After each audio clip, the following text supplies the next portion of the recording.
Good morning.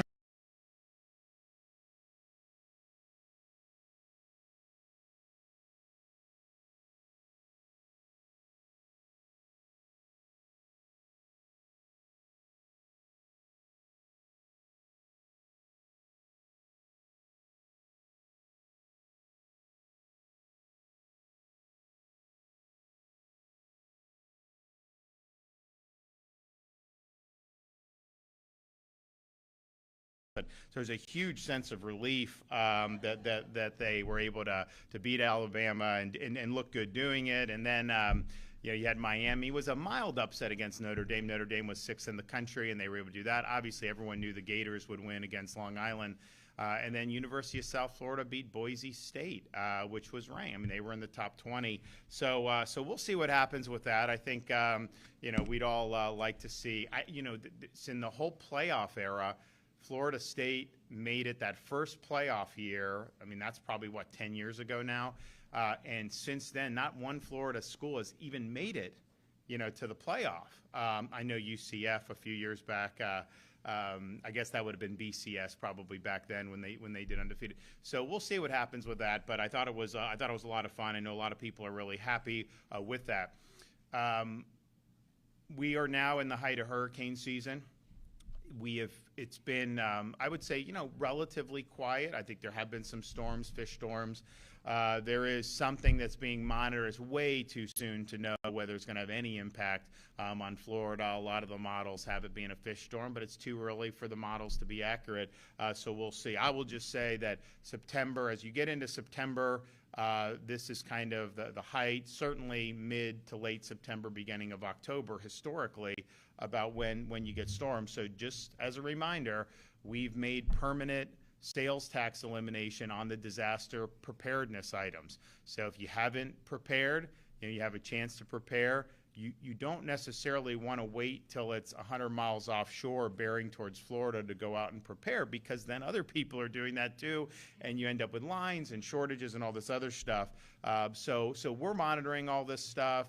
Obviously, we would like to have a season where we don't have any significant impacts. I think that'd be good for everybody, given that we've had 6 major hurricanes in 7 years. I'd like to get back on that stretch we had the previous 10 years where we had no hurricanes, and these things do come in bunches. So that may be what happens, but we got to prepare. So I would just let people know, just understand the season, and keep the information coming, and do whatever you need to do to be able to prepare should we end up having to mobilize accordingly. Well, I'm great to be here today. I'm joined with Florida's Lieutenant Governor, Jay Collins, the Chuck Norris of Florida politics. FDLE Deputy Commissioner Shane Pollard, and last but certainly not least, our great sheriff from Seminole County, Dennis Lima, who's been fantastic on so many different issues. And we're here today because we have a lot of success that we're able to tout about our efforts to fight fentanyl in the state of Florida. And this is not an easy issue to deal with. This is something that, I don't even know when fentanyl started coming on the scene. I know 20 years ago, I don't think it was around. But this started coming on the scene, and there's a lot of toxic things that get out there, a lot of narcotics that can be very dangerous. I think the thing with fentanyl is it takes just a very small amount to be fatal. And what ends up happening is, and this happens, we've had people in this community obviously who've been affected by this. You have like some college student, and they're like, have exams or something, and then so someone's like, hey, take this pill, and they think it's something, and it ends up having fentanyl in it, and that can kill them just by taking one pill. This stuff gets laced in all kinds of things, and the amount of fentanyl that we've seized, I'll talk about in a minute through our program. It's not like it would kill like a dozen people. You're talking about enough fentanyl to kill tens of millions of people, and it doesn't even need to be that much of an amount to be able to do it. So this is something that is really, really significant. I don't think there's anybody in Florida that has not been impacted in one way or another You know, maybe not you, maybe not your immediate family, but you know a coworker who's lost a family member, or you know a neighbor, or you know somebody maybe in your extended family. This is something that's been really significant. And I know a couple years ago we were hitting over 100,000 drug overdose deaths across the United States of America, and fentanyl is the main reason why it reached the levels that it has. Now, part of our approach to this is understanding we've done a lot on working with kids, and the First Lady has done a lot on letting kids know in school. She has a program called Your Facts, the Future, about the facts, your future, about how damaging this stuff can be. And, you know, this is not like it was like in like the 60s, you know, some of these high school kids are smoking grass, whatever. Like, not that they should be doing it, but like now you smoke something, if that has fentanyl in it, it's like playing Russian roulette with your life. So the stakes are so much higher. And I know a lot of parents get very, very concerned about this. And so educating about the risks so people know that this stuff is out there is really, really important. And you obviously want to be able to have an impact on the demand side. We've also done our CORE program, which is kind of a full spectrum response to opioid addiction and opioid overdoses. You know, people can overdose, they get sent to the hospital, they get revived, they just kind of get put back on the street. Well, when that happens, you're likely going to end up using again. And so this is a full spectrum, once you get out of the hospital, still having support, and also being able to be put on a regimen if they need to be, so that they're not going back to that. And it's been very successful, and that's led in part to the reduction in opioid overdose deaths throughout the state of Florida, you know, which we're really proud of. So the demand side is really, really important. Information, having ability to treat, all that is something we've really leaned in on. But you know, you have to recognize that this stuff is pouring across the southern border, or it certainly was under the previous administration, in massive numbers. This is a huge business for drug cartels. People on the street can make a lot of money selling it, and this is something that we have to take very, very seriously from a law enforcement perspective.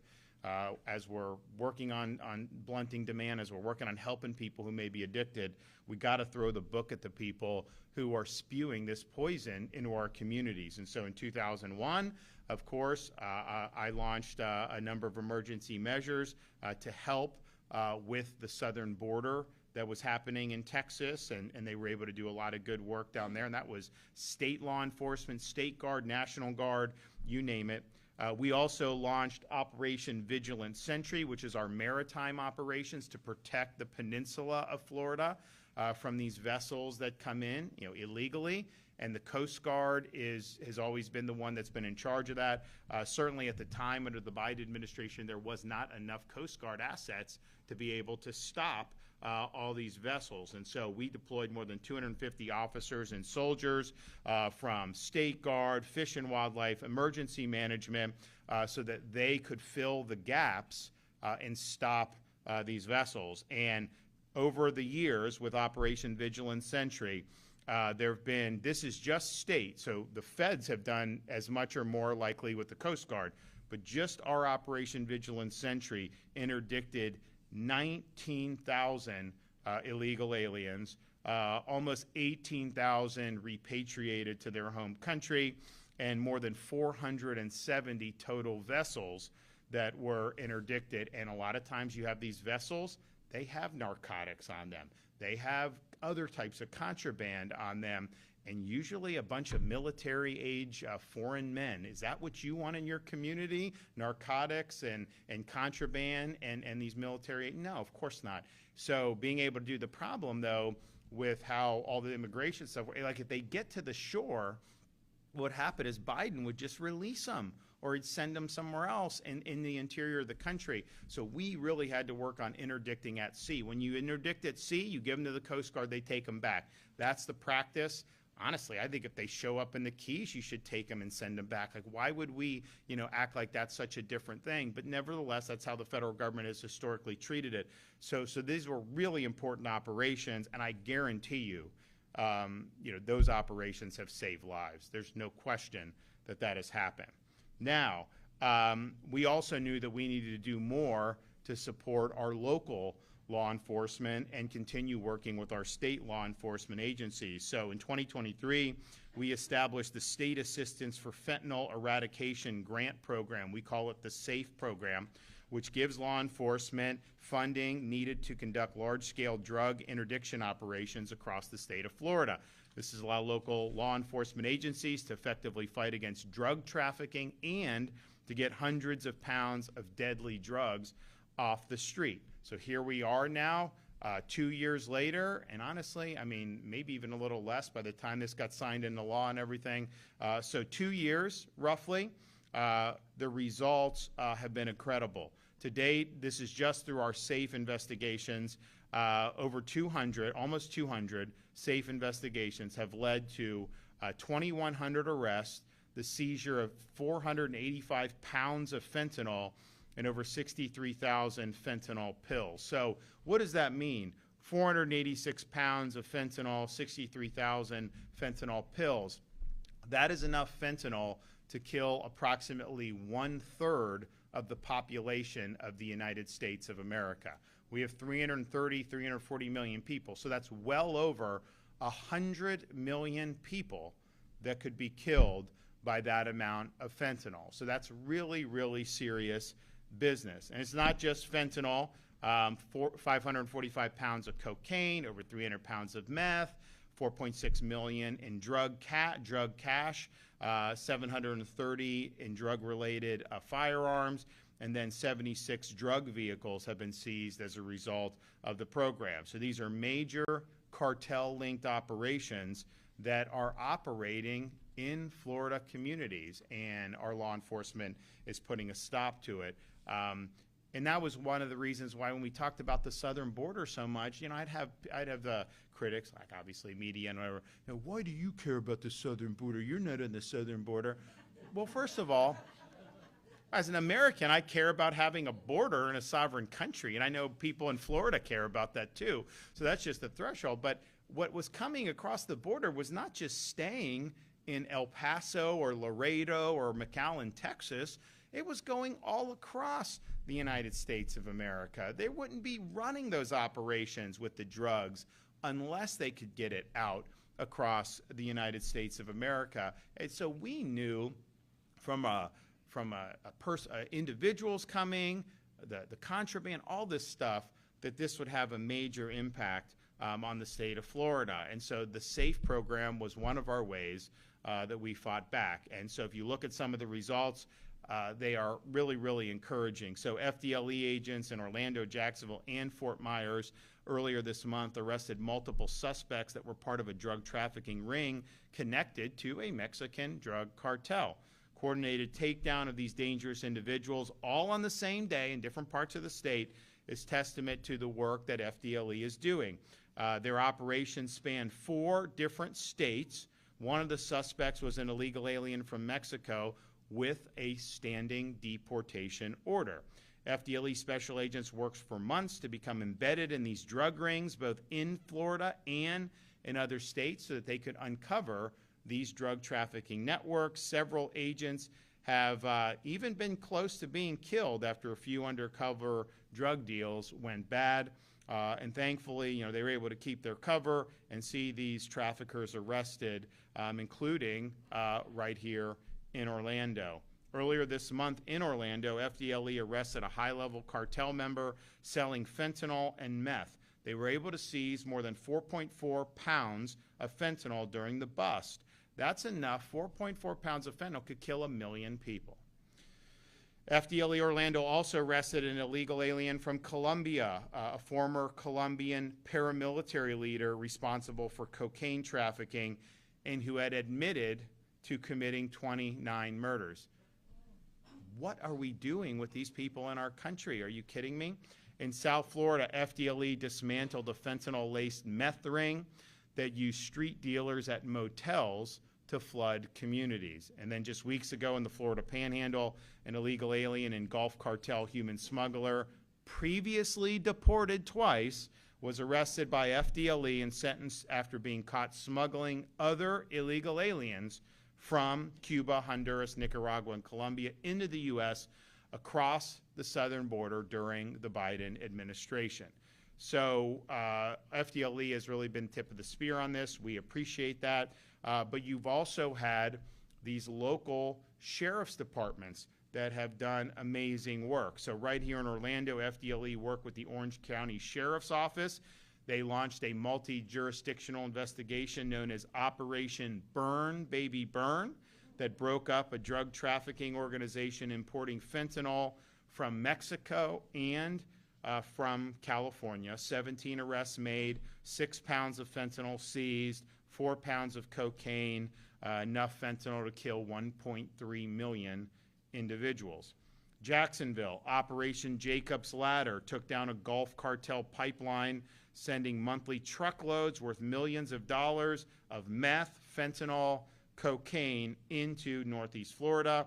Jacksonville Sheriff's Office and FDLE arrested 14 suspects, seized 164 pounds of cocaine and enough fentanyl to kill more than 1 million Floridians. Over 75 pounds of other drugs were seized, along with an entire tractor trailer and 13 firearms. This now incapacitated criminal group sourced its illegal narcotics from Mexico via Texas through the Gulf Cartel, whose leader is nicknamed the Friend Killer. Cartel presence in Florida is significant because for years the cartels have been known to be the Mexican drug cartels operating in the Sunshine State, the Sinaloa and Jalisco cartels, and they're both currently at war with each other. In Polk County, Sheriff Grady Judd's team, working with FDLE, seized 64 pounds of fentanyl in one case this June, enough to kill 14 million people. And they arrested cartel members tied to both of the Mexican cartels. This was the largest fentanyl seizure in the county's history. In fact, Polk County alone has seized more than 25% of all fentanyl captured as a result of the SAFE program. Polk's overall SAFE investigations have seized enough fentanyl to kill, in one county, 24 million Floridians. In Suwannee County, a rural county that often needs financial support from our SAFE program, FDLE worked with the Sheriff's Office to seize enough fentanyl to kill the entire county of Suwannee 43 times over. Rural sheriffs and their teams are often asked to do more with less, and SAFE gives these smaller counties the muscle to match big city cartels. In June of this year, FDLE and Suwannee County Sheriff's Office seized enough fentanyl to, as I mentioned, do significant damage in their county. So the SAFE program is working. This is something that we need to continue going.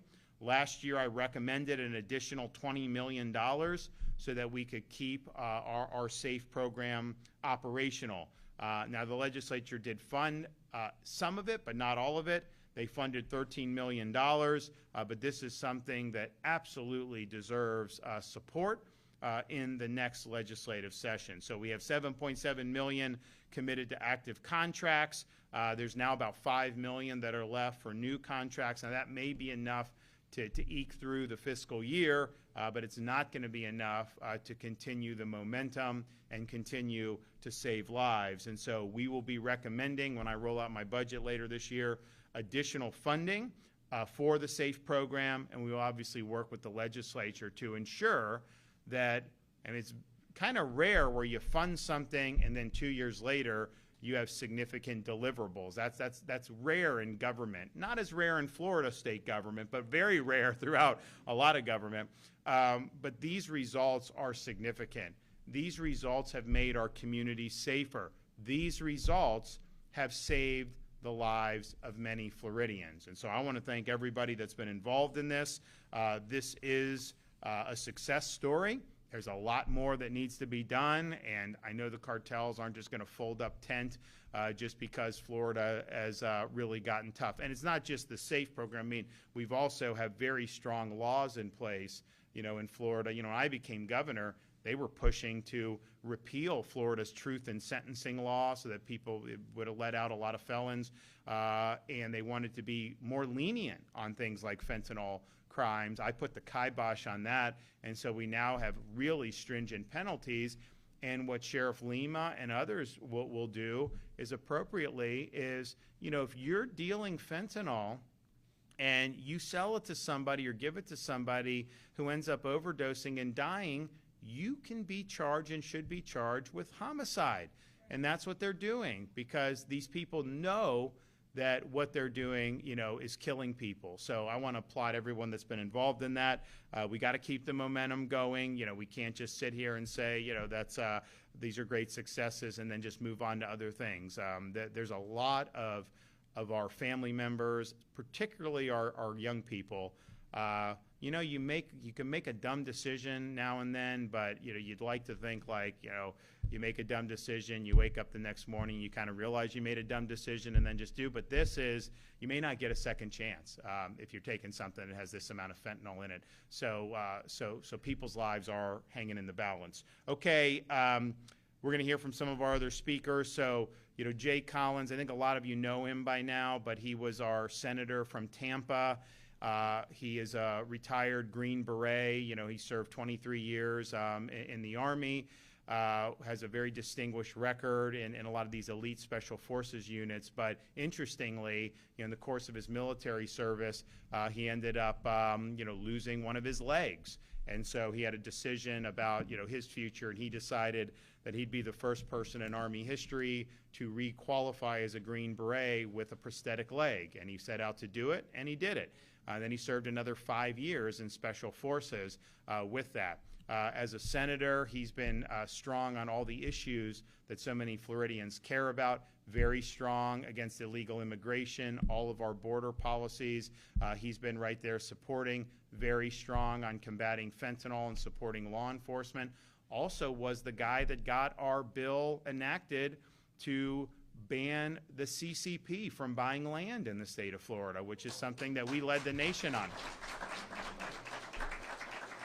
And so on issue after issue, he has run into the fights, into the fire. That's what he did in uniform. That's what he's done in political office. And then even more recently, when the hostilities broke out with Israel and Iran, we had a lot of people from Florida over there. We had college students. We had other people.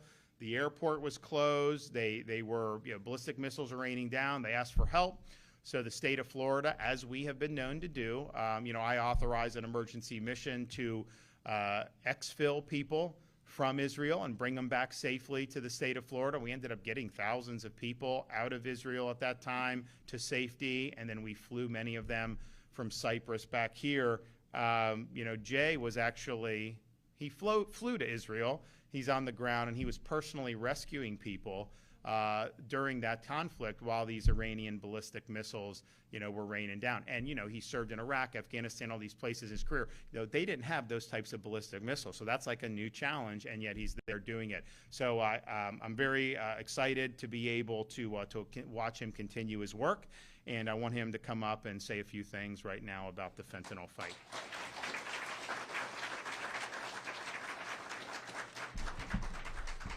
Well, thank you. It's good to see so many of you here today. And hard to live up to that billing, but I'll do my very, very best.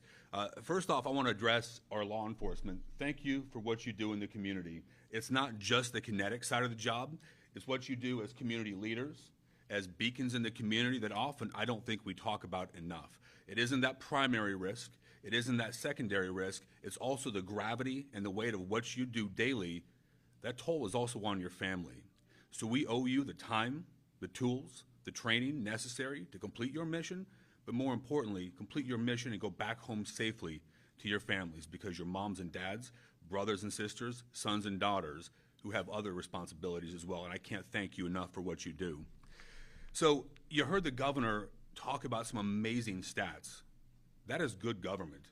That is government focusing on things that matter, taking criminals out of our community, stopping the influx and inflow of criminals into our communities, and prioritizing people. There are many who want to talk politics, who want to play games on these issues. But let me tell you something. Here in Florida, that is not what we do. We will prioritize our people. We will keep you safe. And if you put our folks at risk, either via drugs, via crime, we will hunt you down, we will bring you back, and you will face justice, and you will be held accountable. That is a God's truth and promise each and every day. So let's talk about the SAFE program. You heard about the arrests. You heard about what it did to our community and how many people it pulled off the street. You heard about the risks with fentanyl. Think about those numbers. One of those was 24 million people could have been killed by the stash of fentanyl found. That's the population of Florida. How many times over? How many pounds are being pulled from this state? How many lives are being changed? How many lives are being saved because of the heroism of community leaders? So when we talk about having your back, we don't have your back when it's easy. We have your back 7 days a week, 365 days a year, 24/7, because that's how you serve the community, and I want you to know that our government does the same thing for you. Let's talk about what our FDLE leaders do. You know, your job is so multifaceted. You coordinate and work with so many agencies, so many personalities, but the results speak for themselves. Putting your neck on the line, leading something this dynamic, finding ways to solve problems that people haven't done before, i.e. getting outside our borders, getting out there in the water and interdicting them before they come to the state.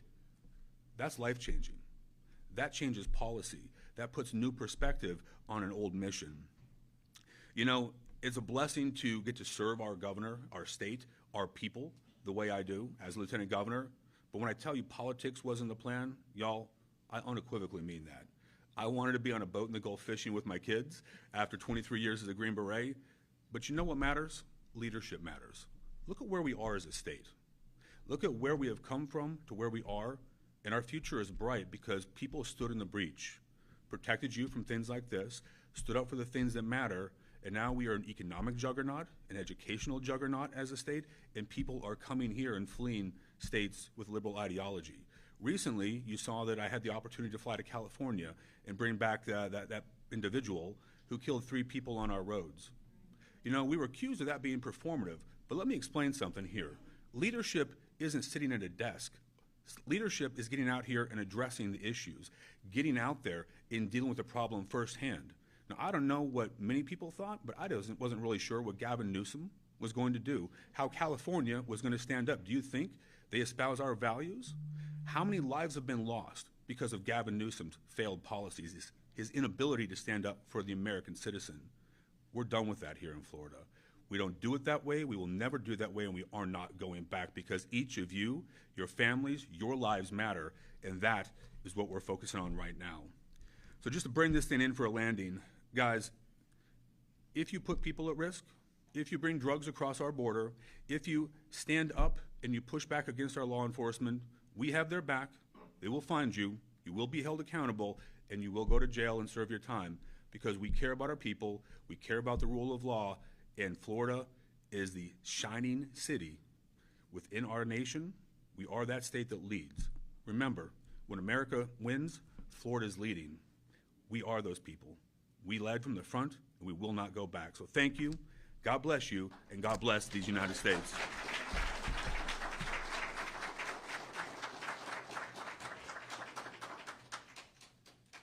Thank you, Lieutenant Governor. Thank you to Governor DeSantis for being here today. It's an honor to have you guys here to talk about the success that FDLE and our law enforcement partners have had fighting this very, very bad drug. I want to talk to you from being a law enforcement officer almost 30 years now. I'll submit to you that this is the most successful drug fighting program that I have ever seen. And you'll see a lot of other law enforcement agencies say the same thing out in Florida. The results speak for themselves. And because of Governor DeSantis' program, under the SAFE program, we have been very successful. The FDLE agents that you see standing behind you and many, many more out in the field, they risk their lives every day out there with their partners that work with us from our local law enforcement agencies. They get after it and they fight fentanyl drug trafficking, specifically cartel-sourced drugs. Fentanyl that is taken off the street came from across the border. We have direct intelligence that leads it straight to the cartels that have all been listed by the president as being terrorist organizations. There's been millions of United States citizens, hundreds of thousands of Florida citizens that have been killed by this drug. The governor, Lieutenant Governor Collins, they get after it, and we follow their lead. We pursue them, and we hunt these guys. They are bad, and that is our business. The men and women in law enforcement, they do not tolerate this. They know the damage that it brings to the communities. You heard from the governor and lieutenant governor the statistics. They're quite impressive. Our local law enforcement partners and us, we would not be able to accomplish that without the funding from the SAFE program. We will be lucky to make it through through the end of this fiscal year without additional funding. This program has been very beneficial to Florida. I'll submit to you that the agents you see here behind me and our law enforcement partners that we work with, they have saved thousands of lives in Florida, actually millions if you take a look at it. Because every drug dealer that's been taken off the street, it sends a ripple effect, and it resolves many other issues. These are not small-time drug dealers or users that have been taken off. All of these traffickers, over 2,000, they are drug traffickers. They are not users. Those are the ones that we target. The funding that comes from the SAFE program allows us to identify those threats, zero in on them, and eliminate them from our communities. They get lengthy prison sentences. And it's not just a one-time hit for them. Many times these cases go into what we call racketeering investigations. And the penalty is severe for those. Decades in prison so that they cannot impact our communities anymore.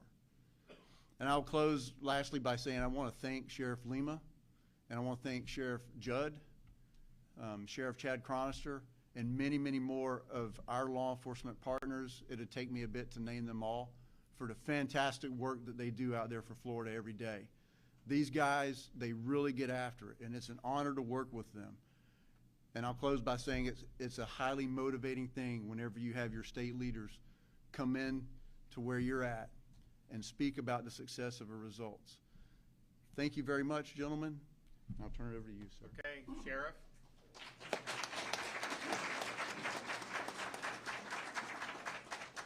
Well, good morning, everyone. First and foremost, I am so incredibly proud to live in a state that has a governor and a lieutenant governor who has wore the uniform of our country, protecting our domestic and international freedoms. That is incredibly rare. So I come to you today as the sheriff of Seminole County, but also the president of Major County, former president of Major County Sheriffs of America, and current president of the Florida Sheriffs. And I can tell you from working with Governor DeSantis from the early stages of his advocacy, he has not stopped. Actually, he deserves a lot more credit than what anyone has ever given him on this fight. Not just him, but First Lady Casey DeSantis as well, because in the early stages of this, she clearly was all in on her advocacy to protect our most vulnerable of our communities, and that is our kids. And her work has been instrumental and actually has an effect across the entire country. So let's talk about some of the legislative efforts that Governor DeSantis made it as a priority and delivered on. One, minimum mandatory sentences for people who are trafficking in fentanyl within our community. That is so incredibly important. There was a law for the longest time here in the state of Florida that determined that a murder case had to meet a criteria of proximate cause of death. Again, working with our legislative partners, the governor was able to bring home to change that to substantial factor, allowing us to charge drug dealers with murder. And in Seminole County alone, we've charged nearly 50 drug dealers with first-degree murder for dealing deadly doses of drugs on our street. But it didn't end there. We also recognized that there was a problem because we knew the life-saving effects of administering Narcan, reversing the effects of a drug overdose. But the drug dealer, when they dealt the drugs and somebody was revived with Narcan, was literally getting away with murder because the person did not die. Not here in the state of Florida any longer. Now we have the ability to charge the drug dealer with second-degree felony culpable negligence when somebody, whether a private citizen or a public safety professional, revives somebody with use of Narcan. Last and certainly not least, we found that as more people were going into the treatment spaces, there was always an increased penalty for drug dealers selling drugs in proximity to areas of vulnerability. school, church, playground, but no increased penalty for a drug dealer selling drugs in proximity to a location where somebody was actually getting treatment. Now in the state of Florida, that increased penalty is in effect, so we can charge drug dealers with that increased penalty. Sheriffs from out the state, it does not matter whether we're here in Orlando. You could have this press conference anywhere in the state, and I can promise you 67 sheriffs in the great state of Florida would stand at the lectern, deliver the same message that this is a crisis that we've never experienced before, and the safe funds and resources provided us with a network of support, and especially for the smaller counties, as the governor was saying, resources to combat these very sophisticated drug cartels. If you watch what has happened, Chinese had the precursor chemicals, and they were sending it over here. The two major drug cartels, Jalisco New Generation Cartel and the Sinaloa, sent their chemists down with the Chinese chemists to learn how to do this. Fentanyl, you've heard the stats of deaths over and over again. It is 100 times more potent than morphine, 50 times more potent than heroin, or a microgram, not even visible to the human eye, is a lethal dose. This is why it's such a significant problem. Our partners with FDLE are the best in the business, and I'm telling you, last year we did an operation called Operation Black Ice. We typically name these operations after the lead agent names an operation, so you hear these different names. But Operation Black Ice was a partnership between FDLE, the Seminole County Sheriff's Office, Volusia in Orange County, and nearly every municipality in between. This was a 6-month operation using resources from this SAFE program. Let me give you just kind of a snapshot of what the results were. There were more than 50 pounds of cocaine, 4 pounds of fentanyl, 4 pounds of black tar and brown heroin, 23 guns that were taken off the street. The mastermind behind this thing had a sophisticated drug trafficking organization that connected directly with the cartels. It resulted in 33 arrests of individuals. Let me just highlight 2 of the arrests to emphasize the importance of this program. One person that was arrested was actually the manager at a local UPS store. And when people would send UPS packages, working with the drug trafficking organization, he would intercept the package and deliver the package himself as a part of this sophisticated ring. Another person that was involved was found with 50 pounds of cocaine at his house when we executed a search warrant. Another was in prison in Jackson County and had a murder for hire plot. For somebody who owed him drug money, he was paying other inmates on the inside that we were able to work at Appalachia State Correctional Facility to have somebody murdered there. And in addition to that, he was arranging drones to fly cell phones and other types of contraband over rec yards and drop them on the rec yards. This is an operation that is just us in Seminole County in Central Florida, but is going on across the state with the assistance of the SAFE program. And I got to tell you, we have so much to be proud of here. I mentioned that serving in that role with the major county sheriffs of America, the largest sheriff's offices in the country, and because of Governor DeSantis, First Lady Casey DeSantis, our former Attorney General, now Senator Ashley Moody, and our current Attorney General, James Uthmeyer, we are the envy of policing authorities across the entire country. And I am so grateful for the governor and his team to be able to make that happen. So thank you so much. Well, thanks, Sheriff. Thanks for all the good work. And Sheriff Grady Judd was mentioned, and Polk's doing a great job. Obviously, we've worked with so many sheriffs, and in Central Florida, Wayne Ivey, one of the best. We do have the best sheriffs in the country, and I think that's something that's very meaningful.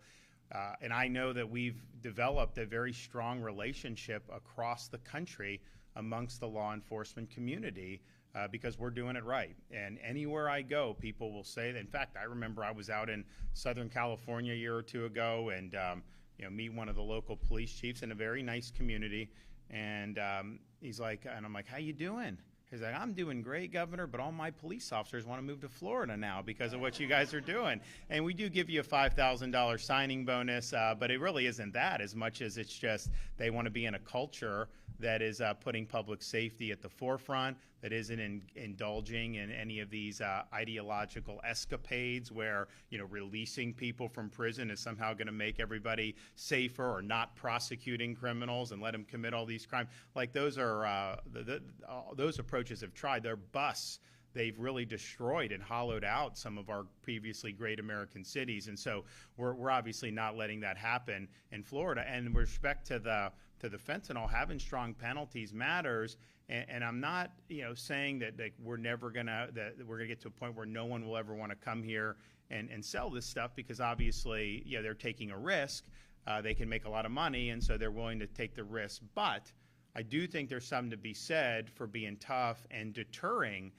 Maybe they make a different calculation about where in the U.S. they want to go. There was that story, actually CNN did it. It was like a year or so ago, and it was a illegal alien gang. It was a theft ring, and they were like looting stores in New York City, stealing from, I think, personal possession and personal residences, and they'd steal all this stuff, and then they'd sell it, and then they'd take the money and they'd come down to Florida and they would party and have fun and do all that, and then they go back to New York. And so the person from CNN is like, well, if you're spending all the money in Florida, why are you going back to New York to steal? Why don't you just stay in Florida? And they said, because in Florida, when we steal, they put us in jail. And so they did not want to mess with that. So, you know. And I do just want to, because the sheriff had mentioned it, you know, it is interesting. Lieutenant Governor Collins, I had mentioned his background. Florida, out of all 50 states, we're the only state in the United States that has a governor and a lieutenant governor who are both military veterans. I mean, just one of 50 states. Of course, he doesn't want me to remind him, as a Navy guy, that, you know, that Navy won the Army-Navy game last year, so we'll see what happens. It had been a little bit of rough sledding for a few years there, and then Navy they were underdogs, no question, and then kind of got back on it. But it's been interesting to see Army's program they have done very well over the last 10 years or whatnot, and so we'll be keeping, we'll do all we can to prevent open warfare from the governor's office when we have this year's Army-Navy game. All right, we have any questions back there? Yes, ma'am.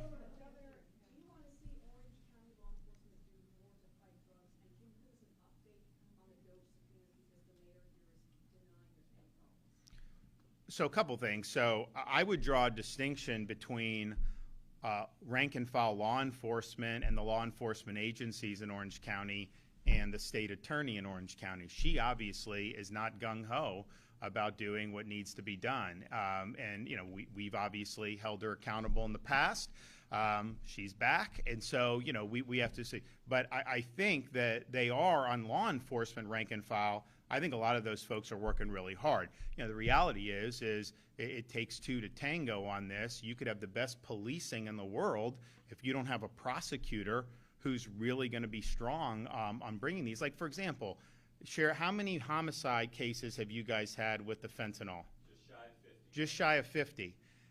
If that were in Orange County, would they have a chance to have gotten all those charges, homicides? No way, right? She just wouldn't do it. Her approach is a liberal approach to, well, I would say, fighting crime. To basically, her approach is to not be as strong as we need to be, and to have a thumb on the scale in favor of the defendants. So these guys are bringing people to justice. They're treating them like the murderers that they are in Seminole and Brevard and in other parts of Florida. You're not seeing that here. So I don't blame law enforcement for that, the people that are in the sheriff's departments or the police departments, as much as I think it's a function of the prosecutor's agenda. Now, you get elected, you can make judgment calls to a certain extent, but there are limits to that discretion. And when these prosecutors, Soros-backed, have done where they've exceeded their discretion and ended up neglecting core duties, you know, I've removed them from their posts. And that's something that I have no doubt that what we've done in that regard has saved lives. I have no doubt that it saved lives, 100%. So we're going to be ready, willing, and able to do what we need to do. But let's do, yes.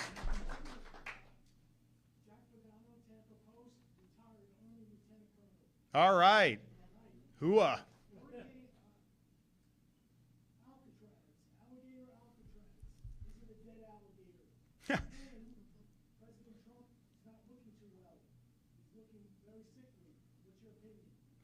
So on alligator Alcatraz, just understand what happened. It's running. Deportations are continuing.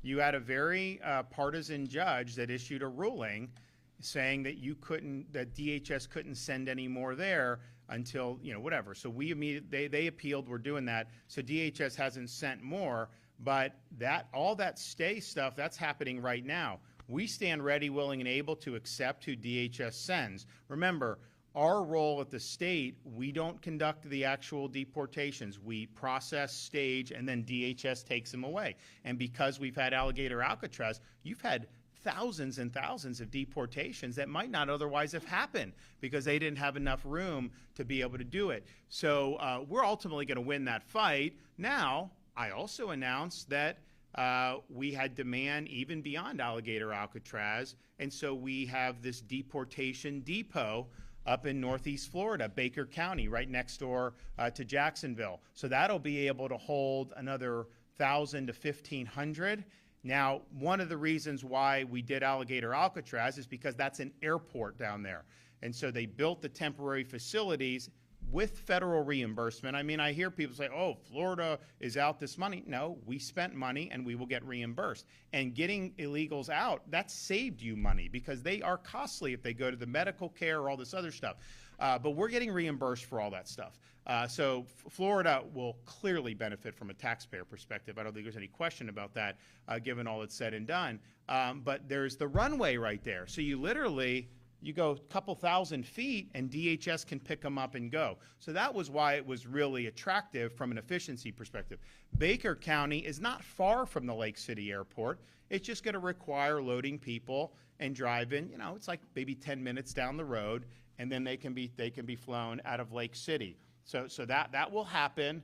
That will be good. We're also working because we were up in Panama City, talking with law enforcement.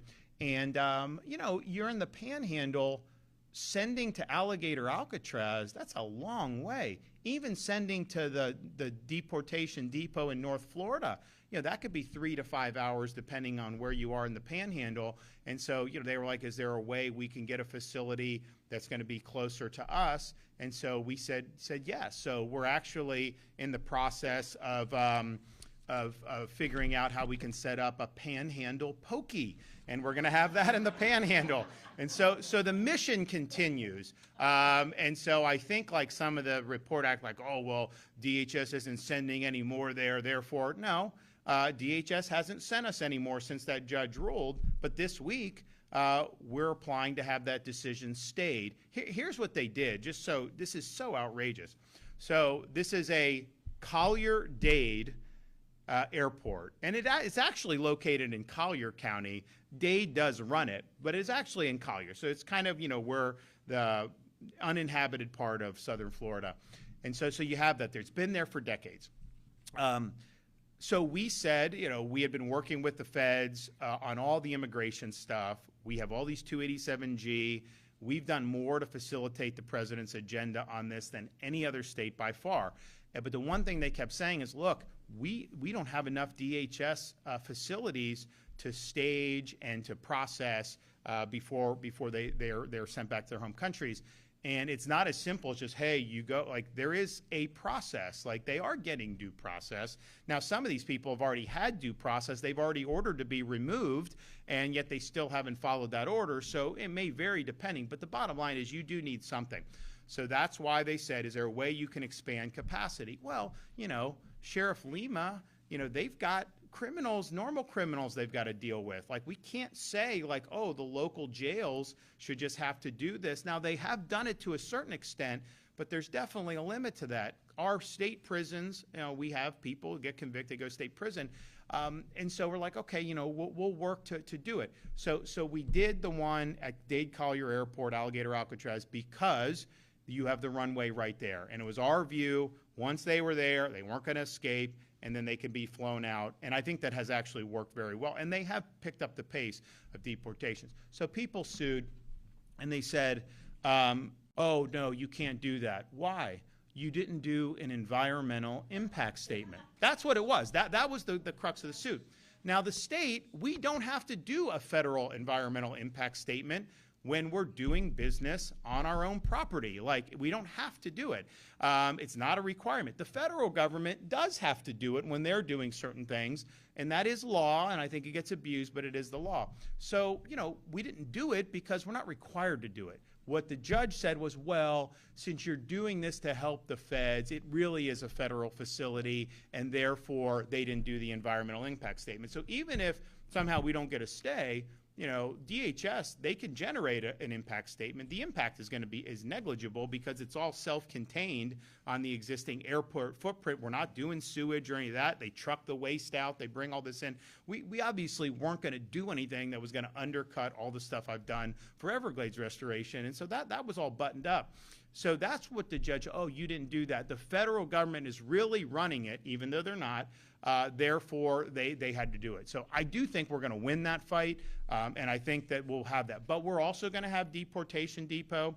We Panhandle, Pokey, and then we're also looking in other areas. And so I think the net of this, there's a demand to have way more than just Alligator Alcatraz. I mean, the reality is, if this judge's ruling stands, even if we continue with these other facilities, you know, DHS will not have enough space. It will be harmful to the efforts. It'll be harmful for the state of Florida. So we're very confident that they're going to do. And DHS, you know, I think their position is, look, if a judge tells us not to send to that facility, then we'll send them other places. And that's fine. You know, that's their prerogative to do. But it's still being operated. We're going to, and a lot of people have been taken out of there for sure. So I would just say stay tuned on that. The mission continues. We are going to ensure that the laws are enforced and that people here are illegally, particularly those who have already been ordered to be deported. We've got 70,000 people in the state of Florida alone that have final deportation orders that haven't been executed. Obviously, Biden wasn't executing any of this stuff. So just that, you know, we need. But you need infrastructure to do it. So I think that that's all going to work out. The reality is, it's funny because, you know, you have like a narrative when it was set up, and a lot of people in legacy media, but also on the left, oh, this is so bad. It's so bad that you have this. Then when a judge says don't send any more, they're like, oh, see, you're not accepting anymore. That's so bad that you're not getting. I'm like, which is it? Did you not want it, or do you want it? Do you want it to keep operating? So the mission continues. We'll supplant any hurdles that we do, but ultimately we're there to facilitate the mission, to help the federal government using our own facilities, using you know, our own personnel or contract, however they end up doing it. But everything we're doing on this mission, everything we're doing is reimbursable from FEMA. So, you know, Biden was reimbursing the hotels for housing illegal aliens in Manhattan. You know, the Trump administration is reimbursing states for helping with the detention and processing prior to them being repatriated to their own country. And I think that's the way it should be. Yes.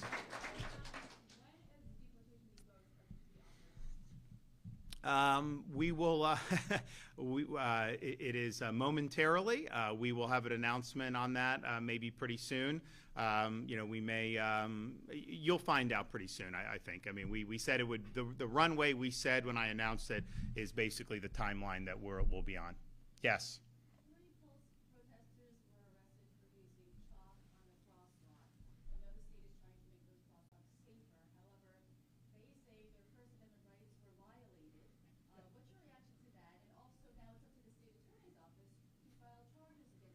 Well, you don't have a First Amendment right to commandeer someone else's property.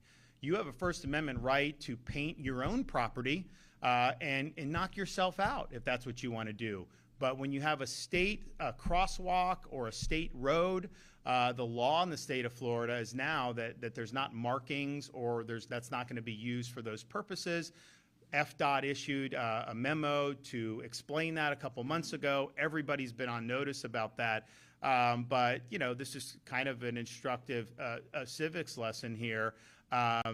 You do not have a right to take somebody else's property for your messaging purposes. Like, that's never been what the First Amendment has said.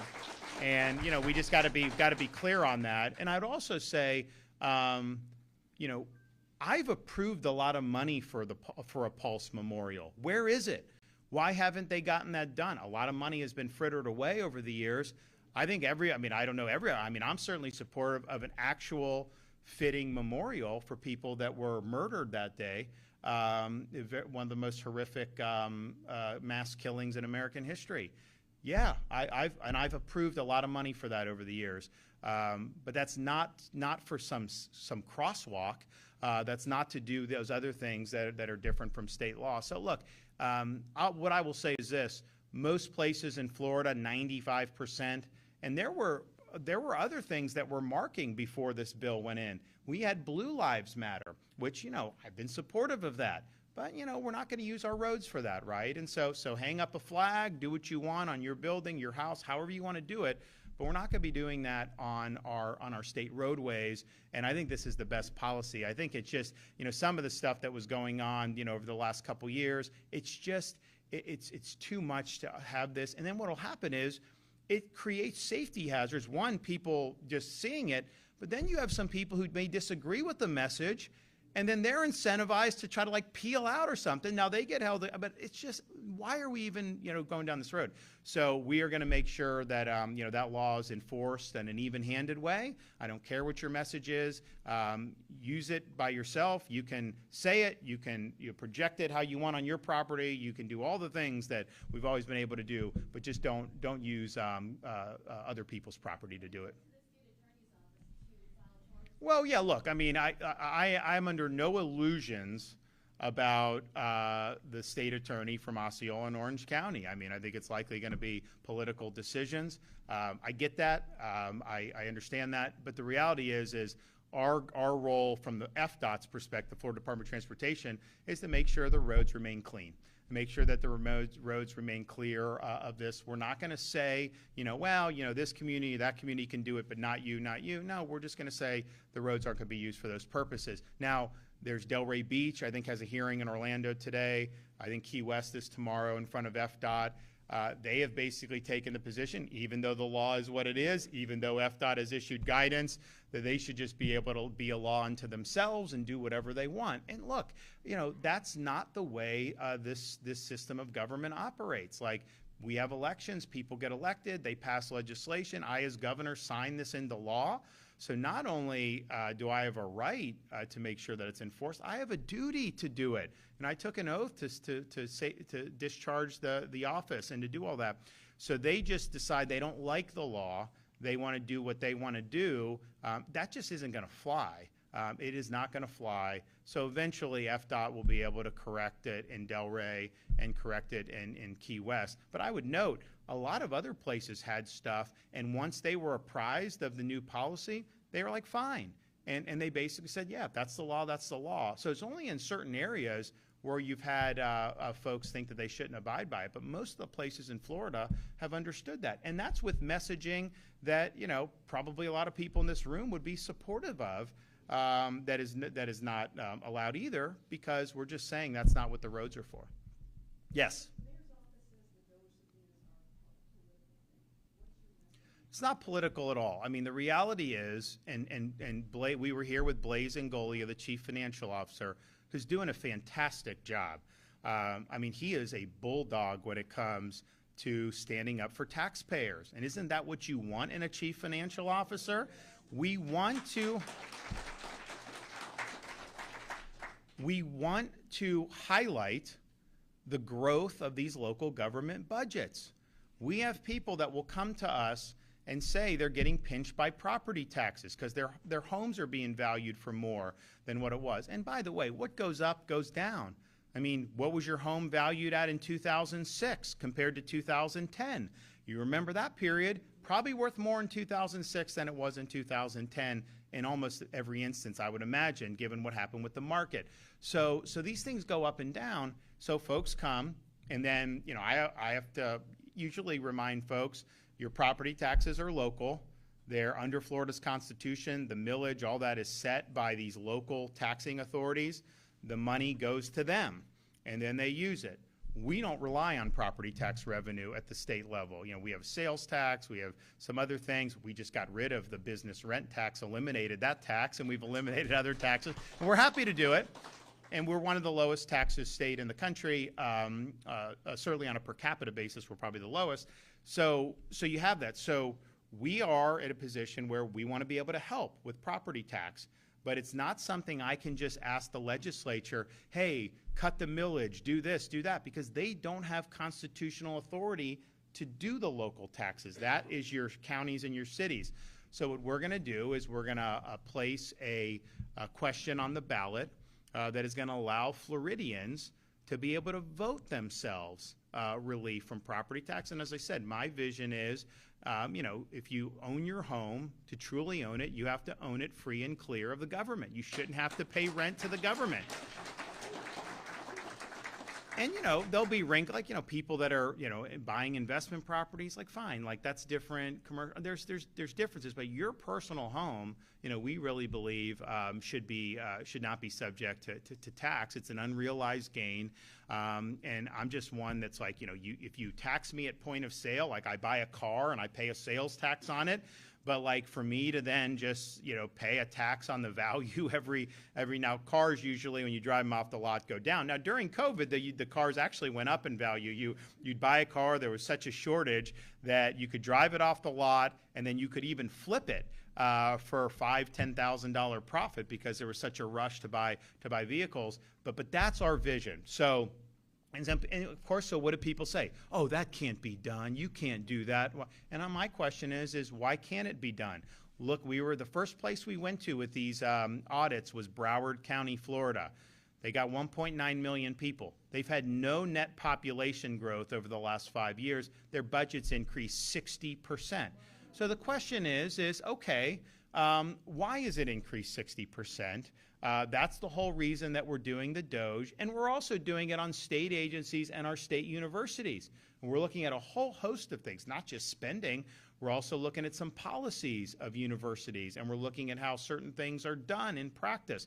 Because, you know, you have the law on the books, which in Florida, we were the first state to eliminate DEI from our public universities, and we did that years ago. But are you repackaging that under another name?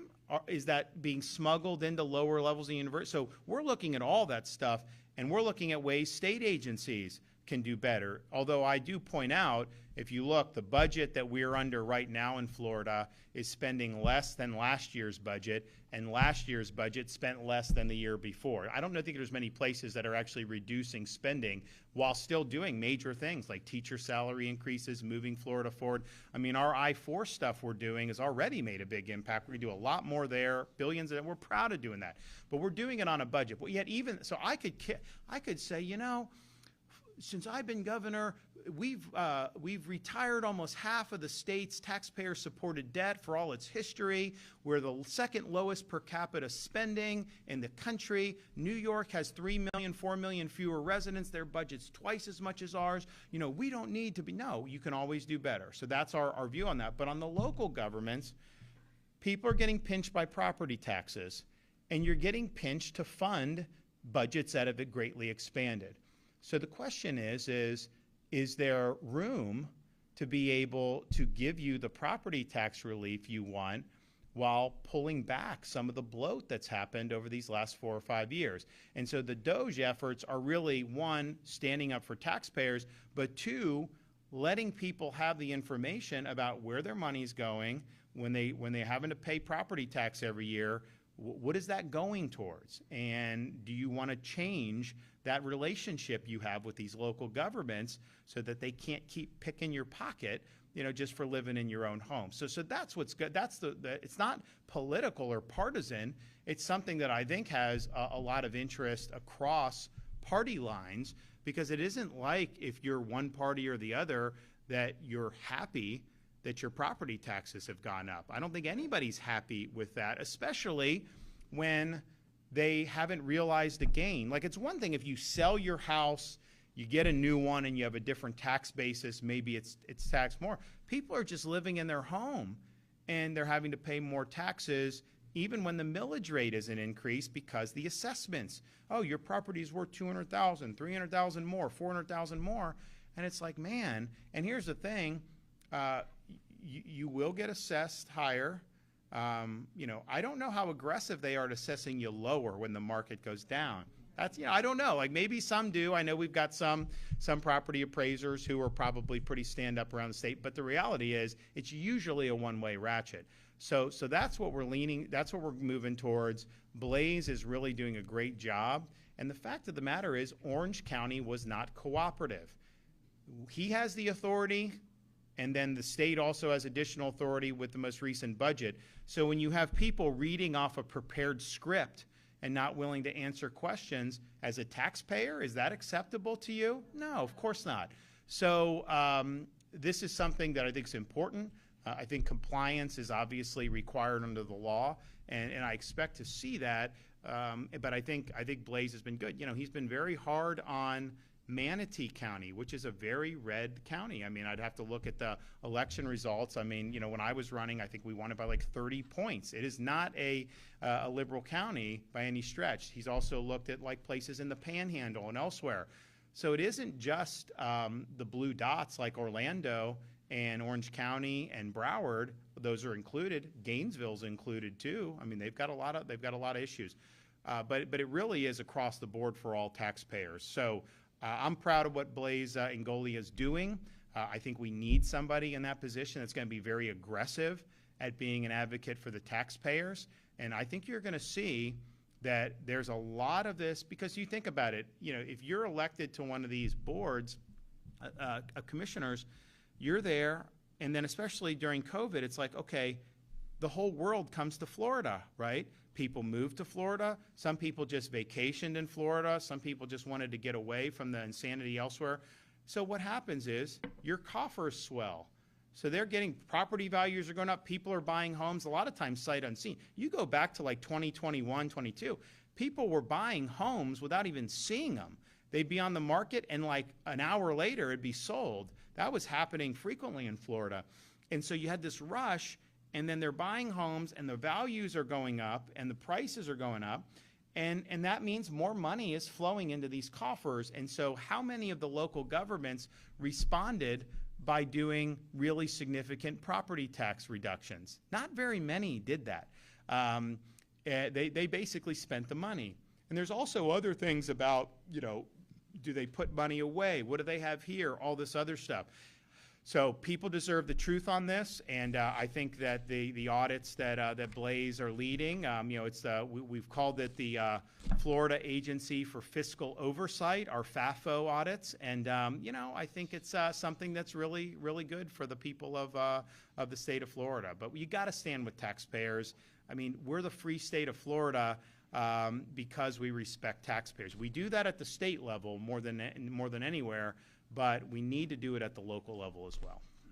All right, thanks everybody.